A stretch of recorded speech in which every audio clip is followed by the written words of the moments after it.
Quran awareness. Spread Quran awareness. Yang kedua, Muslim understand Quran. Yang ketiga, to power up Muslim economic growth. To spread Quran awareness, tu yang kita buat kita punya koleksi Crypto Hot, Crystal Hot. Kita ada kalimah-kalimah Allah, kalimah-kalimah dalam Quran. To spread Quran awareness. So macam mana nak bagikan NFT ni naik harga? Kita buat projek kita yang kedua, to Muslim understand Quran. So kita buat katil Quran. Dan yang ketiga, kita ada affiliate dan juga kita punya asset punya harga untuk power up Muslim economic growth. So these three ecosystem bukan bersama sekadar business, dia bersama sebagai satu community yang enter the ecosystem. InsyaAllah Rugi kalau tak join.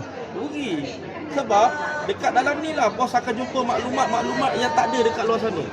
Macam saya beli NFT because of ada orang bagi tahu dekat saya dapat maklumat kat sini.